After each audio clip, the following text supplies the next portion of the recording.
Hello, good afternoon, or good evening. This is Myesha Marie coming to do our Reading the Bible Together. Yesterday I completely missed. But today we are going to be reading 2 Samuel chapter 2 from the New Living Translation. And as always, we're going to go ahead and get started. After this, David asked the Lord, "Should I move back to one of the towns of Judah?" "Yes," the Lord replied. Then David asked, "Which town should I go to?" "To Hebron," the Lord answered.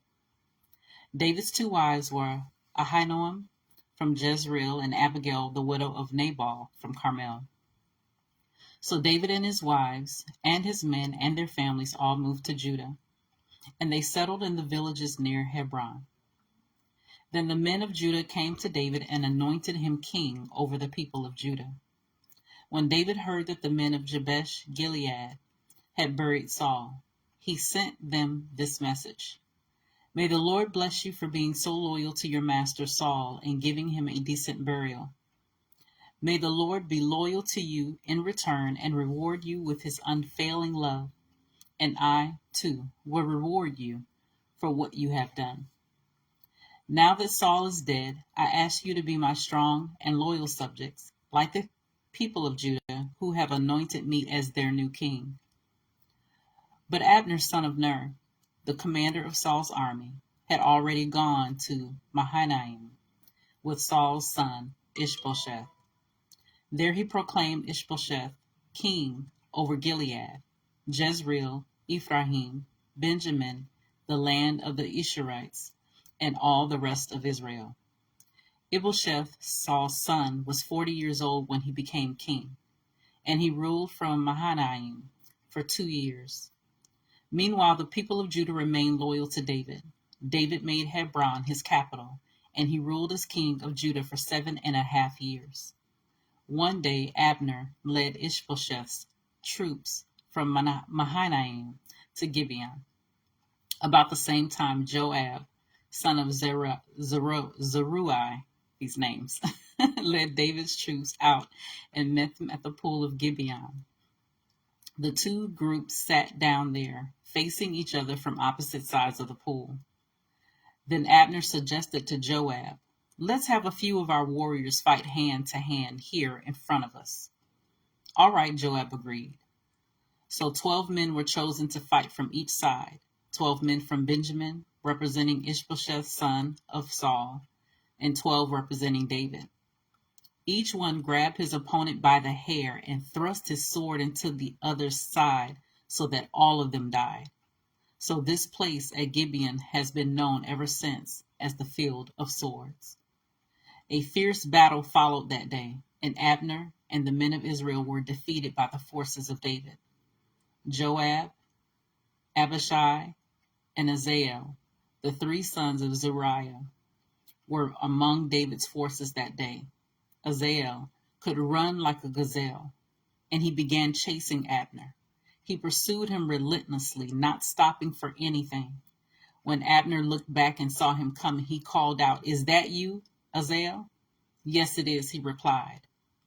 "Go fight someone else," Abner warned. "Take on one of the younger men and strip him of his weapons." But Asahel kept right on chasing Abner. Again, Abner shouted to him, "Get away from here. I don't want to kill you. How could I ever face your brother Joab again?" But Asahel refused to turn back. So Abner thrust the butt end of his spear through Asahel's stomach, and the spear came out through his back. He stumbled to the ground and died there, and everyone who came by that spot stopped and stood still when they saw Asahel laying there. When Joab and Abishai found out what had happened, they set out after Abner. The sun was just going down as they arrived at the hill of Ammah, near Giah, along the road to the wilderness of Gibeon. Abner's troops from the tribe of Benjamin regrouped there at the top of the hill to take a stand. Abner shouted down to Joab, "Must we always be killing each other? Don't you realize that bitterness is the only result? When will you call off your men from chasing their Israelite brothers?"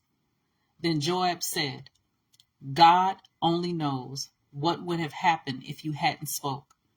for we would have chased you all night if necessary. So Joab blew the ram's horn, and his men stopped chasing the troops of Israel. All that night, Abner and his men retreated through the Jordan Valley. They crossed the Jordan River, traveling all through the morning, and didn't stop until they arrived at Mahanaim. Meanwhile, Joab and his men also returned home.